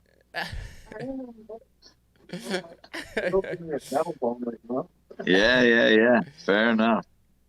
So yeah, lyrically, Dave Mustaine gets weird, right? He gets I'm weird I'm over the pretty much the rest. I'll go with DK with World Needs a Hero's got one strong track, and I'll say this. Dread is strong. It's a good song. I don't have a lot of experience with it. I listened to it for this. Dystopia has enough Megadeth quality guitars for me to ignore what Dave's saying enough to enjoy the album. People like that album a lot. I think Dystopia is actually pretty good. Yeah, do it the right way. I think it's literally you have to give Dystopia credit for being like an immediate like course correction where like it was like, oops, we burned our hand. Super Collider came out and they were like, fuck, we need to do some damage control. No one's ever gonna invite us to a European open air ever again if we don't fucking patch this hole. What have we done? Everybody was worried that they were gonna start up the Super Collider and it was gonna create a black hole and summon Satan, and turns out that was just Megadeth's album that did it. Unreal. I'm ready to just why them all. Why them all? Why them all? Why them all? I mean, certainly. I mean, well, okay. Well, we covered. Okay, let's make some decisions here. Get Risk into why. Let's get Risk into why. Dude, we should talk about Risk a little bit, shouldn't we? I mean, you can make some jokes about it if you want. I got nothing to talk about Risk. Okay, so with Risk Goldberg in the music video. That's what we can talk about. Risk is crazy to me because it's just like. You can understand when a band does something like this when they've chronically like kind of struggled their whole career, but like, dude, you're a multi-platinum artist. Why the fuck are you like, you know what we need more of? Struggling alternative radio. Like super whack, dude. Super whack, dude. Like 1999 is when the alternative radio like bubble is about to fucking burst. This style of shit's like getting weird. He's like, you know what? We need a Megadeth covers Fear Factory album. It's just my god, badly. Like covers Fear Factory badly. It's like it's the exact opposite of what bands normally do to stay. When a band normally experiments and tries to refresh itself, and they fuck up. Like you talk about a band like Morbid Angel with their fuck up. At least their fuck up was you were like, dude, what the fuck are you doing? What the fuck is this? I don't even understand what kind of an album you're trying to make. We understand what album Dave was trying to make. He made the exact album he was trying to make. It was just the idea of making that album was insane. We're like sitting here kind of like circling around 3 albums. There is one album, like almost my euthanasia from the modern albums, that has not been mentioned once, and that is The World Needs a Hero. Sorry, the system has failed. We talked about World Needs a Hero. I was going to say, we talked about Dread. System has failed. The one that Chris Poland comes back for. That album is fucking stellar, man. That album's B tier easily. B tier? System has failed? Fuck yeah, it is, dude. I feel like it's dude, United Abominations is better. You actually need to listen about those records at least 20 more times if you think that. We need an audio sample of Blaine's B tier, right? B tier. I've never heard you make that noise before. B's an aggressive tier for the system has failed. Okay. One of the heaviest opening songs on any Megadeth album ever, with like the most riffs, the most shit. That was a fucking great ass record. Miss Metal, thank you for the follow. And it's got that song Kick the Chair that literally sounds like a Rust in Peace song, literally sounds like Take No Prisoners. It's got Back in the Day, which is super, super fucking awesome. That last riff in the song is insane. Blackmail the Universe. Endgame and Dystopia are the only 2 albums I would say are not perplexing. 9:45. 9:45, that's not bad. You've never heard System Has Failed? Doing a little logistics here. I want System Has Failed in B tier. I think it's incredible. Back in the day, it was on Duck Dodgers. Now I remember. Quick question. Die Dead Enough. Yeah, it's like a single, though. It is what it is. It's not like a single. It's like No, it's a music video. It's a single. It's not a music video. It is a musical. He sings that like he's fucking in like Cats or some shit. I was like, dude, what? I can't cry hard enough. And the solos are unreal. It's the only. Fucking. I'm meeting a cat. I'm meeting a cat in the streets of New York, and he's telling me about himself. It's the only time a Megadeth guitarist has been fired and rehired. It's Chris Poland on that record. It's amazing. It's Glenn Drover in the music videos and on the tour, but Chris Poland plays guitar on that record. Yeah. I mean, it is the only time he's been Megadeth's guitarist has been rehired, but then he doesn't even make it to the tour. I love that Dave loves firing people so much. He even fired his own mascot for a good portion of his career. Yeah. They like created an iconic mascot, and then for a while, I was like, Vic, you're fired. This mascot's overshadowing me. Get the fuck out of here. Here's a good. I've like been obsessed with Megadeth my whole young life, and in high school I took a road trip during the United Abominations press tour, and I waited outside of MTV to go be part of the audience where they were going to play 3 songs and do a little interview. And we get into the studio, and Dave does the performance with the Drover brothers. It's like wicked, great lineup with Lamenzo, and they play 3 or 4 songs, and then they do an interview. And they're like, after so many albums and so many years and so much success, Dave, what is the secret to Megadeth? And he literally leans into the mic and goes, firing people. I have not seen that interview, but that's amazing. Isn't that incredible? Yeah. That's like the most Dave thing that you could possibly say. Yeah, it was fucking insane. So I'm making a hard motion for System Has Failed into the B tier. I love that record. I listen to it as much as any of the albums in S, A, or B. It's an incredible record. The guitar work's incredible. The songwriting's great. The vocals are great. The production rules. We'll put a poll in the chat. The only chat. time I've ever listened to any of that album is like hearing you play it on your streams. Yeah, which I play a bunch of songs from that one on the stream. I do Kick the Chair. A couple times I had to be like, what album is this? And I'll be like, he's smacking this one. That's like my most familiarity. All right, so I'm actually helping DK. I'm actually helping this. I might have put some help into getting you this to where you want it to be. The poll is in the chat. DK has failed. You can pick B, lols, C, or D. So I think I might have actually helped you there because it'll make it more fun. Damn, yeah. B, lols is taking it away. You know what? I'm interested to see if it's like just me that loves this record or if other people who've listened to it as many times think it fucking B rules. Is so high. I mean, maybe I could add a D tier, and then it could be in C, and we could have a little more. Kick the Chairs literally take no prisoners. Action it's the same riff. Before we toss that album in the bin, but I don't know, man. Yeah, Codex. It's a great album. I feel like two votes for D tier. I know, but the fact that it's getting voted to C tier isn't that bad either because Killing Is My Business is currently in C tier. What is wrong with you people? There's some injustices happening, but it's, this is how the shredocracy works, man. The shredocracy, my friend, the shredocracy. But other than that, Endgame has some tunes. 13 has no tunes. United Abomination has 2 tunes. World Needs a Hero still isn't in the C tier or Y tier yet. Any album that only has less, if you have an album that has double-digit track list, and you have 2 or 3 tunes, that's a Y for me, dog. Yeah.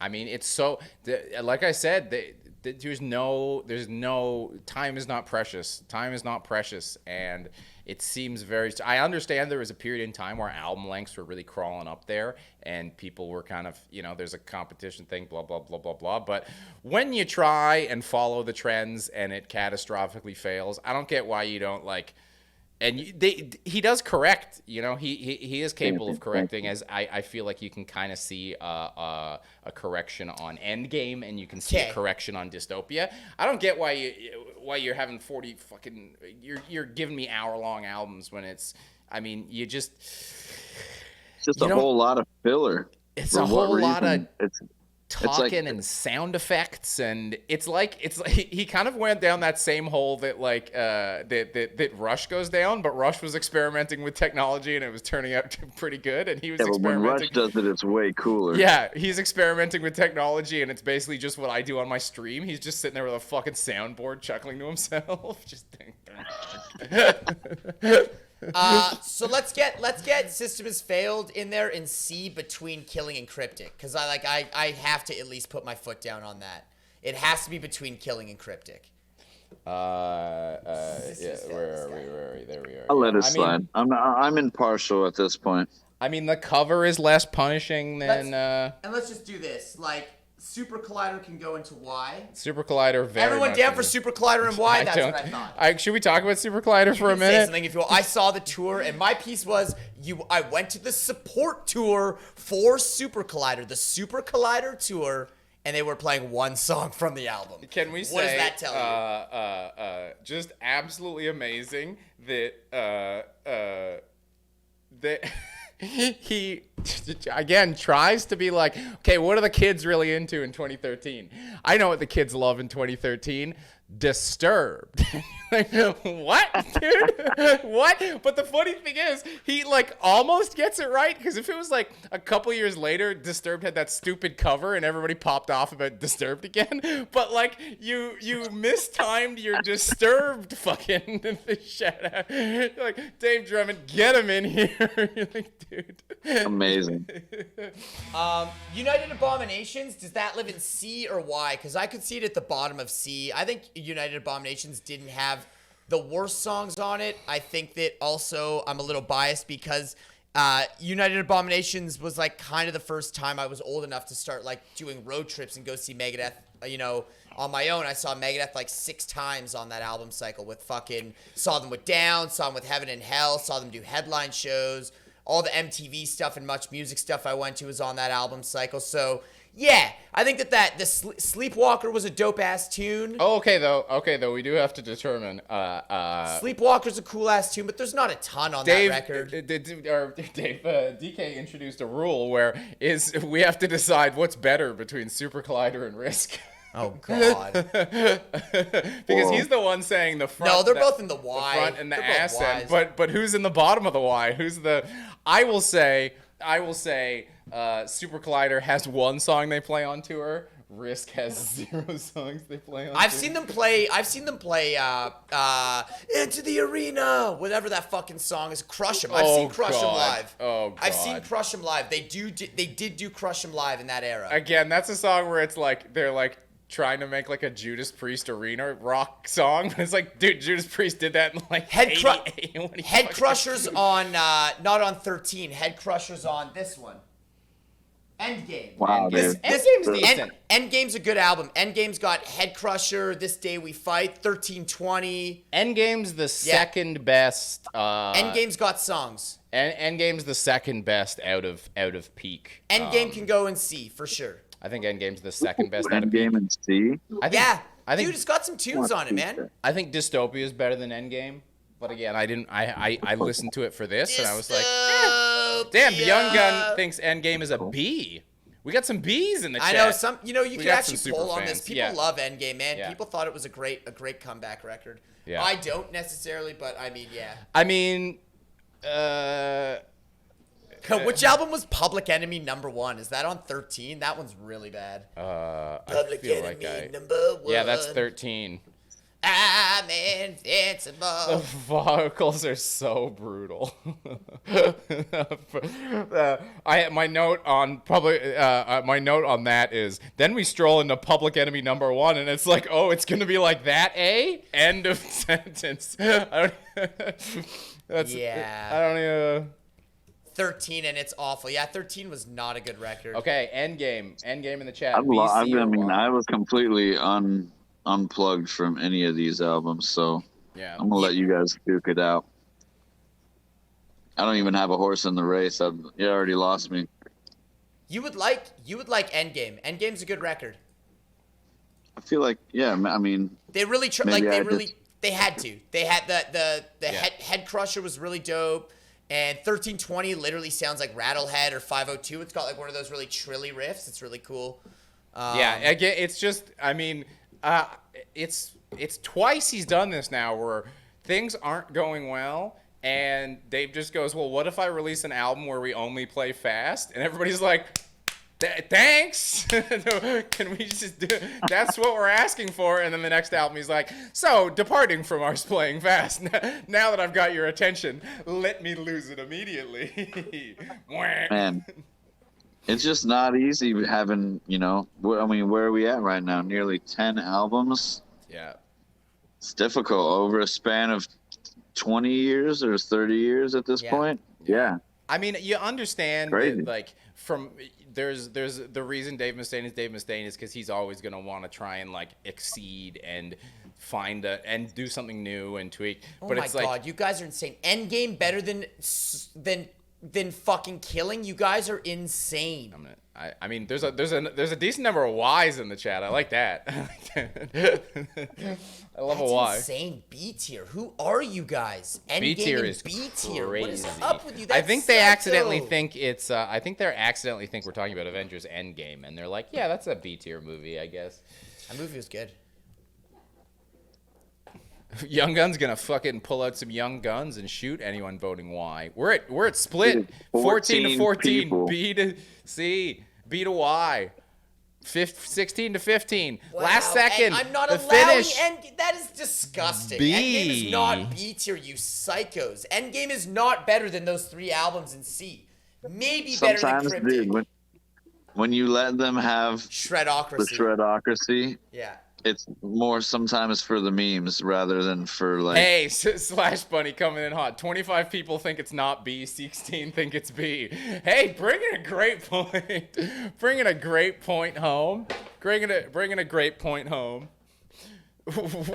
Where is their voting? Where can we vote, Scott Doc? Unfortunately, it's ended. You know what? Fuck it. I'm saying I'm Slash Bunny. Let's get shoutouts to Slash Bunny. Boom, nailing it. It gets bumped down to Bro, tier. Killing goes in B and all these other albums. The are in strong C. showing from This is insane. the strong showing from Y drags Endgame down to C. What happened to the days of Sam Dunn Vote sitting it. at this desk and being like, well, it's my fucking show. I'm actually just going to do this, this, and this. Y'all are wrong. That's what I want to do right now. Unfortunately, it's not our name on the building. It's not his name on the building either, but it's the name he made. His name Hard isn't point. Sam Banger. Right. Sure. His name isn't Sam Banger. is why it's Let's do not his the name. world needs a hero. Okay, let's go ahead. We got 4. Let's go ahead and put 13 in the Y section. 13 Wow, in it's the- touchscreen. It is touchscreen. It is. Whoa! I just got to touchscreen that. That was super Yeah, cool. 13 in the Y. Is anyone gonna get mad at me for that?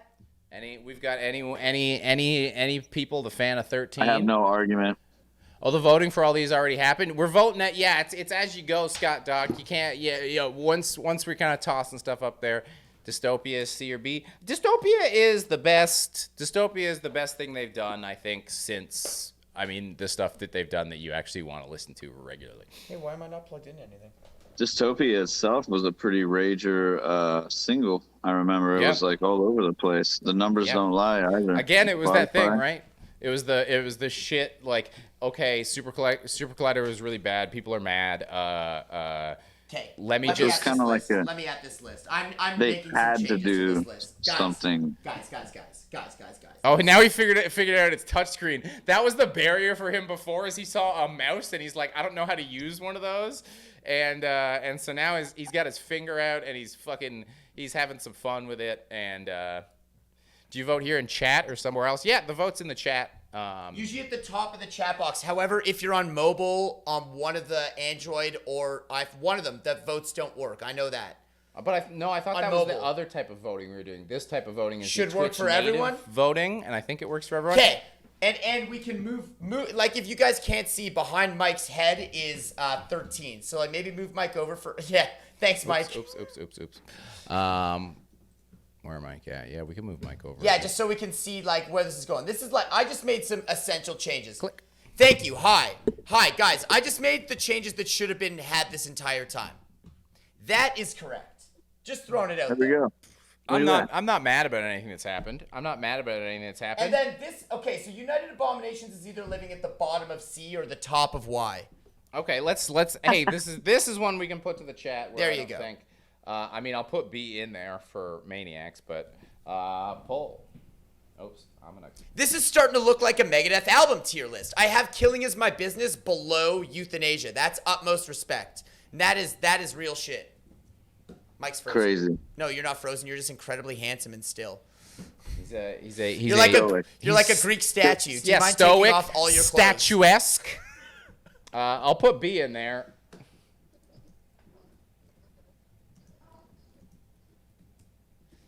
And then I'm looking at my other screen, trying to just decipher what it is that I'm looking at here. It's a pretty crazy list, man. Yeah. I'm not mad about it. I knew that this was gonna happen. I knew that it was gonna be some hairs split. So, I mean, this is like Now the beauty of Banger. And I mean, well, you're awesome. We'll have you back anytime for any topics. Like the beauty of this is that like some people are like, oh, don't split hairs. Like, no, man, we're Banger. We're gonna fucking split some hairs. That's why we're all nerds here. We like to split hairs. as soon as you said that we're ranking Megadeth albums, I was like, oh shit. Here we go. Oh, It's gonna get spicy in here. Not far from a full staircase. Oh damn, yeah, that's a good. We gotta put funny. a couple more in Y's because we can really do. The horns you got can a put the lock, rest of them in exactly. Y. Yeah. We're metalheads. We love semantics. Yeah. This is truly the show where we get we just get too into it. I mean, And yeah, I agree with that. That is better. That is better. United is better than Cryptics. You're true. Hidden Treasures is not a studio album, baby boy. yeah. Yep. We're doing studio albums. I love you so Studio. much, Legacy Drummer, though. Shout out Legacy Drummer, the drummer who has earned his name right here on Twitch. Yeah. He's a legend. Yeah. Only studio albums. We're not doing live So albums. wait, what do we? EPs Oh, we or- haven't even made it to Dystopia yet. So we've got two left. We've got World Needs a Hero and Dystopia. World Needs a Hero, I'm pretty sure we established is going to live in... I mean, like, I made a case Yeah, I for thought we C. did that one. I made a case for C, and I think I got yelled at. Yeah, we didn't poll it. We can. I mean, Oh, we these said... last- Okay, so here's the thing. If it has Dread in the Fugitive Mind, which is a great Probably song. the only argument point that I would have on that, but Agreed. it's a really good song. Agreed. So does that merit it enough to be at the bottom of C? poll for Yeah, I would think so because there's some albums that don't even have like anything for me personally. Yeah, like those three in the bottom don't have anything. Okay, United Abominations, 21 with the C, 11 with the Y, B, 2, we had 2 people. Fucking, you're lucky I can't see who you are. Okay, let's do World Needs a Hero, C, like just making C or Y. Okay. Poll. So, Scotty Doc, vote in this poll. It's going to come up in a second. Okay. World Needs a Hero. Blaine's funny with the polls. And after that, it's just World Needs a Hero and Dystopia, which is obviously a Y, right? So, does the world need this album? Is the question for you in the poll. You have the option C as in C, senor, and no, as in Y. Sin C, Senor. I like that. I feel like it has, not only does it have one song on it, like that one song is good enough to like kind of be the saving song. Dread in the Fugitive Mind is a stupid fucking good song. It's Yeah, it is. It's like The songwriting is really killer. It's a really It feels killer like maybe song. a song that they had from like that mid '90s era that they kind of had possibly left over that they were like, oh, let's pull that one out, you know? God, I wish it was on an leftover, big leftover vibes. It again, if there's like there, you can always feel when I wish I taught David school because you can always feel when his eyes start to stray from his page where he starts looking at other people's homework. This funny. is It's again his with this entire career, vote, bro. vote. Everybody vote. Where- As of right now, World Needs a Hero is going to end up in Y if you guys don't start Yeah. voting C. Yeah. So it like down to the fact that like okay, what's happening in 2001? Who's been finding some traction for getting in trouble for having a gory album cover? The album cover smacks to me of going like, hey, those Cannibal Corpse boys are sure making a lot of money, and it seems like a lot of it's to do with their album covers. What if we put some gore on our album cover, like the first Megadeth album cover to get censored? And it's like, this could have been a great album cover if you did it in the style of your old albums, but you fucking you were like, let's go graphic realism for this. I have a for this chest massive burster. massive development from Godzilla's. Dread in the Fugitive Mind was actually on the compilation album Capital Punishment first. Is that true? Is that true? If that is true, then I say 100% that belongs in Y. Still better than Dance of the Dead cover. Oh, Dance of Death? Yeah, that album is so bad, the album cover. Rude Awakening DVD is great, except for Al Petrelli doesn't know any of Marty Friedman's A very solos. strong Y. A very strong Yeah, Y so let's for- do just top of the Ys, though. Top of the Out of Ys. respect for that one song. Top of the Ys. And then we come to our modern period. We Yeah, come so to today. Dystopia. Dystopia, which I, like I said, not going to act like I've been fucking got the Dystopia tour t-shirt or something. Listen to it for this because, yeah, I had kind of checked out on Megadeth and was the least it was the only album in the past, like, 15 years that I didn't, like, when refreshing for this, be like, I'm at song 7. I think I know where this goes. I don't think there's anything on the back 9 of this that's going to change my mind. Yeah, it'd be This a weird one I move if listened there to even all the way was. through. At this point in their Dystopia. career, they're trying to put I mean, dude, you got to put the attention grabbers on the A side, or you've lost most people. Okay, so Kill the King and Dread in the Fugitive Mind were the two originals on Capital Punishment. So therefore, that song's not even truly from World Needs a Hero. I feel a lot better now. Interesting. Didn't even realize that. Kill the King's not a good song, by the way. That was a filler song. Filler that got as chosen fuck. Yeah. Filler song that got chosen as a single. The Yeah. final poll. Desperation. We've got the final poll That is for not a good Dystopia. You got 3 choices. You Fruitopia. got Yes-topia for B, you got Fruitopia for vitamin C, and you've got No-topia for Y. Blaine is really good at these polls. So listen, I like to play. I don't really know Dystopia. I haven't listened to it enough or at all, really. I know the singles. I know, like, The Threat Is Real and the title track, because those are the songs they were playing live. But I don't Same. really know the rest of the album. It's fast. You know what? It's fast. It's fast enough to ignore what Dave's talking about, which is great. Always love it. Always love it when in the modern era when Dave plays fast enough that you can pay attention to his Cutie, how hands you instead doing? of his mouth.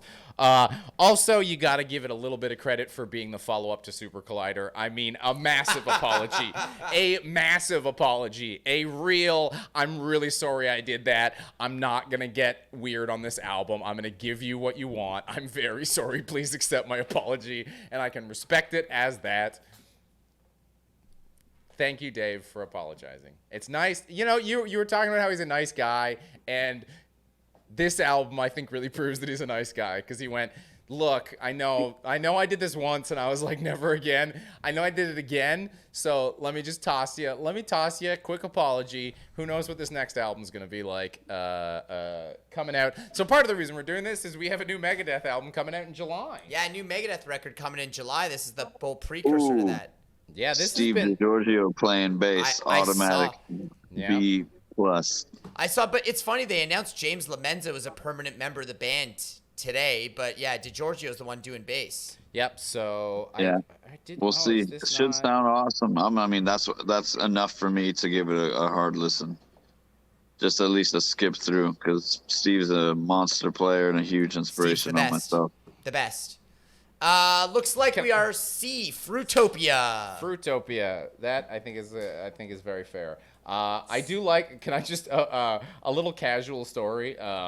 So while a couple streams ago was happening, the Lockhorns I wasn't here for. The first Lockhorns I wasn't here for.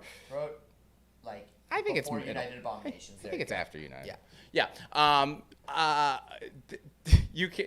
So It's a I was great booking, list, by the way. was booking streams, and DK was like, "Why aren't we doing anything to cover Metal Tour of the Year?"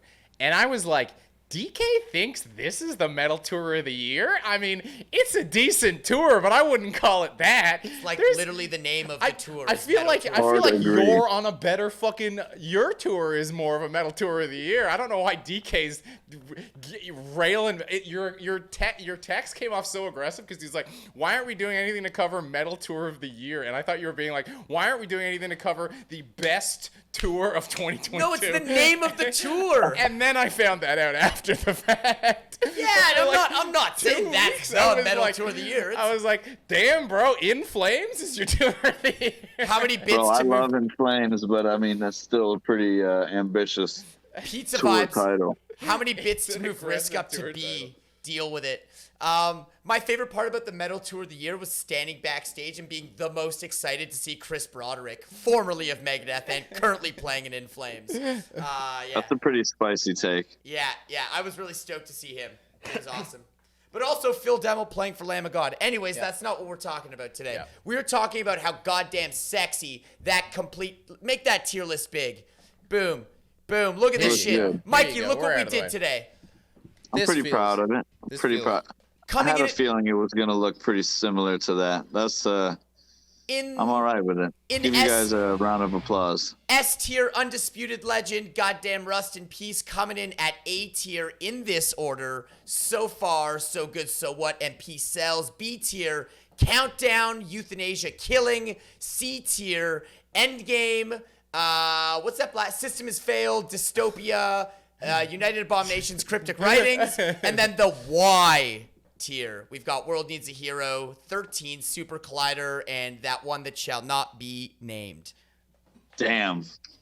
That Risk. feels pretty good.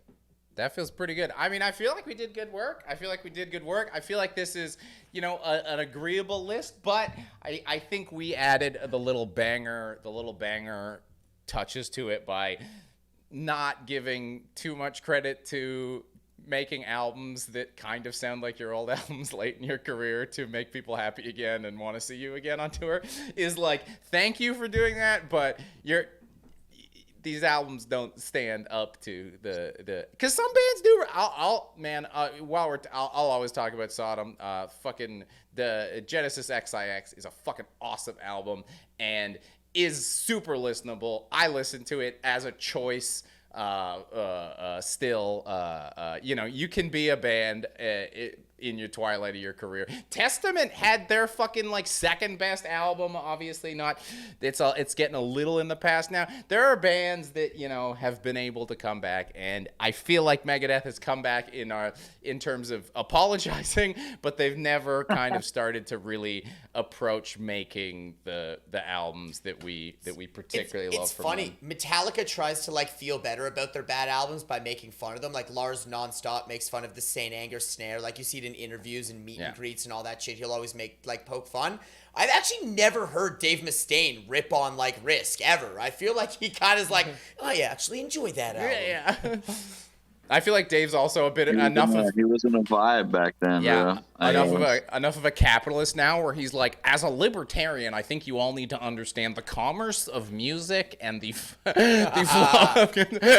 He's just like, Nailed if it. you approach the album from a libertarian perspective, it actually makes a lot of sense and really is commendable. Let's thank Mike for doing this with us and let him go. Fucking rock a sold out show, playing literally two of the most important albums in extreme metal history. No argument there. That doesn't even need a fucking tier list. You're playing the two most important albums in extreme metal history with the fucking dudes that wrote it, and if that ain't the most real version of that band there is, then I don't know anything about heavy metal. Oh yeah, man. It's a pleasure and a great honor to be here with you guys. I'm glad we did the Lord's work today, Dave this would beautiful be looking very list. proud. Smirks Dave would be all very around. proud we're doing the Lord's work. Yes, he would. Smirks all around for sure. Mike, have an incredible show, man. Send my love to my TOs, and we'll see you real soon. Hey, Beer Kaiser, thanks for the 100 bits. Yeah, man. Mike, Thank you. get Thanks out there. everybody for being here. That was Crush it. fun as hell. Let's do it again soon. Hopefully, I'll see you guys sooner than later. Make sure if you can catch him on the tour, you catch him on the tour. And yeah, follow Mike Leon Shreds right here on Twitch. Follow him on social media. Go see Cavalera's featuring Mike Leon and Daniel Gonzalez playing Beneath the Remains and Arise all across the states right now. True Cults Records gifting the sub to Lord's Work, because that's what we did. We do the Lord's work. Link to Mike's stream in the chat. Just again, a guy that really combines good playing with good laughs, which is I think probably the best thing about metal dudes on Twitch is when they're funny. So awesome, man. Thank you. Definitely follow Mike, and yeah, go out and kill that show, buddy. Hell yeah, Mike. Have an awesome show tonight. I'll talk to you real soon, buddy. See ya. Love you guys, man. Thank you so much for the opportunity. Much love, Mikey. We'll see you soon. I'm gonna hit all the notes for y'all tonight. Woo! Yeah. Hitting all the walls, baby. Peace out, y'all. Later, buddy. See you next time. Late.